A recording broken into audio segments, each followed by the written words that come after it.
दोस्तों, legal and legal में एक बार फिर से आपका स्वागत है। उत्तर प्रदेश सरकार द्वारा 5 सितंबर 2022 को मदरसों के सर्वे कराए गए थे। जिस समय मदरसों के सर्वे शुरू कराए गए उस समय मदरसा संचालकों में काफ़ी ऊहापोह की स्थिति पैदा हुई। काफ़ी उन्होंने भाग दौड़ की, घबराए, परेशान हुए।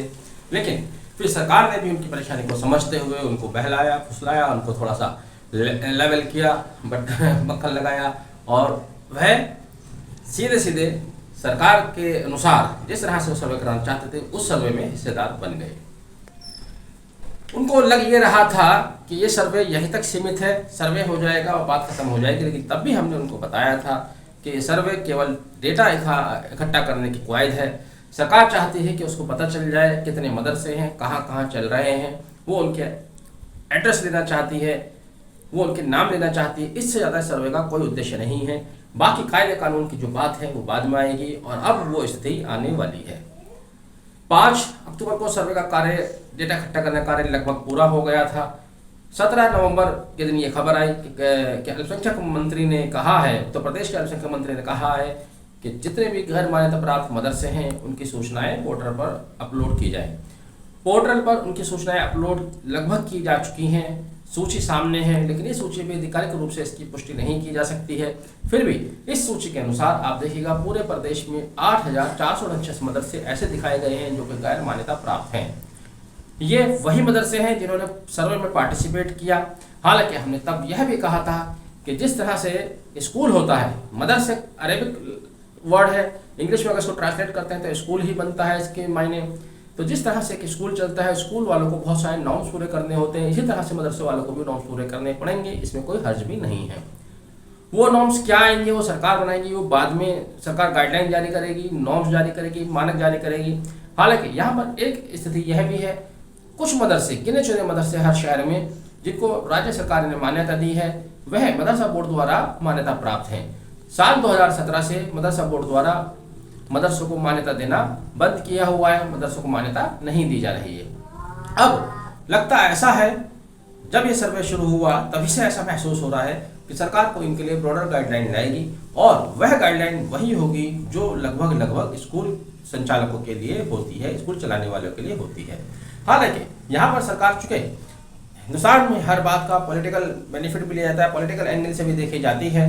सरकार की मंशा ऑन द रिकॉर्ड चाहे कुछ और हो, लेकिन समाज में वो एक पॉलिटिकल मैसेज भी दे देती है कि साहब इस मदरसे में जो बच्चे पढ़ रहे हैं उनको मुख्य धारा से जोड़ना है, उनको हायर एजुकेशन में लाना है। हायर एजुकेशन में लाना ठीक है, लेकिन मुख्य धारा से जोड़ना है, ये क्या बात हुई? क्या वो मुख्य धारा से कटे हुए हैं? वे भी मुख्य धारा से जुड़े हैं, बल्कि मदरसा संचालक या मदरसा चलाने वाले लोग या उलेमा लोग समाज को और सरकार को बताने में पूरी तरह से असफल रहे कि मदरसों का कितना बड़ा कंट्रीब्यूशन इस सोसाइटी में है। ये वही मदरसे हैं जहां अगर सरकार की बात मान लीजिए, सरकार ने आंकड़ा दिया है कि 7,64,164 छात्र छात्राएं इन मदरसों में शिक्षा हासिल कर रहे हैं। ये 7,64,164 छात्र छात्राएं आप जानते हैं कौन है? ये छात्र छात्राएं वो हैं जो अनाथ हैं, जिनके माता पिता नहीं हैं या जिनके पिता नहीं हैं, जो बहुत ही गरीब हैं, जिनके घर में खाने के भी लाले हैं।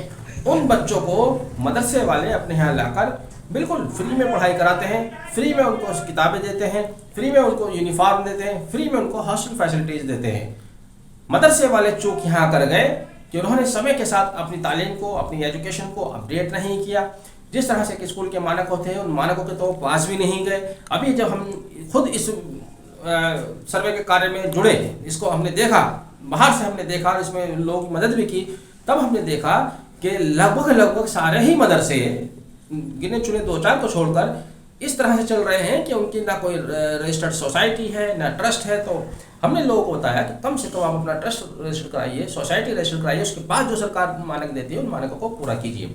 सरकार द्वारा जो भी मानक लाए जाते हैं उनमें कोई बुराई नहीं है, परेशान होने की जरूरत नहीं है। अब जो मदरसे उन मानकों को पूरा कर सकते हैं सरकार उनको मान्यता भी देगी और देनी भी चाहिए। क्योंकि सरकार जिन 7,64,000 बच्चों की बात कर रही है, ये मैं फिर दोहरा दूं, ये वो बच्चे हैं जिनको पढ़ने का कहीं कोई आशय नहीं है, कहीं कोई ठिकाना नहीं है।